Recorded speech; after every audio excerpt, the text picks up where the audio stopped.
SMPS में जो MOSFET लगा रहता है उस पे जो गेट पे पीडब्ल्यूएम की सप्लाई आती है वो पीडब्ल्यूएम की बिर्थ को कम और ज्यादा करके कैसे आउटपुट को कंट्रोल करती है। क्योंकि अगर इनपुट में एसी सप्लाई कम देंगे तो भी हमारा 12 का 12 आउटपुट होगा और एसी सप्लाई बढ़ाएंगे तो भी 12 का 12 आउटपुट होगा। तो वो कंट्रोलिंग कहाँ होती है? मोस्फेट के गेट पे। पीडब्ल्यूएम की जो ड्यूटी साइकिल होती है वो बढ़ जाती है, अगर वोल्टेज कम हो तो, और ज्यादा हो तो कम हो। तो अभी मैं आपको दिखा रहा हूँ, आप यहाँ पे ध्यान दीजिए। अभी जो एसी इनपुट है वो कितना है?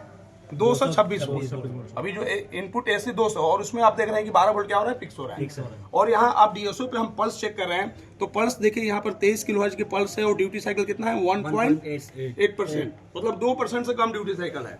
अब ध्यान दीजिए, हम यहाँ पे एसी कम कर रहे हैं। यहाँ ध्यान दीजिए, एसी कम कर रहे हैं, और जैसे जैसे हम एसी कम कर रहे हैं वैसे वैसे यहाँ ध्यान दीजिए ड्यूटी साइकिल बढ़ रहा है। देखिए ड्यूटी साइकिल, और हमारा आउटपुट फिक्स है। मतलब कि इनपुट में अगर एसी कम हो रहा है तो आउटपुट फिक्स कैसे हो रहा है? पल्स का ड्यूटी साइकिल बढ़ के, देखिए यहाँ पर ड्यूटी साइकिल दिख रहा है, धीरे धीरे क्या हो रहा है? बढ़ रहा है। उस समय 2% भी नहीं था, अब 3% से ऊपर चला गया। इनपुट कितना हो गया हमारा?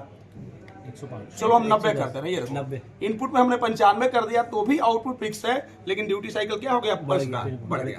इस तरह एसएमपीएस में ड्यूटी साइकिल से हमारा आउटपुट क्या होता है? कंट्रोल होता है। आए समझ में?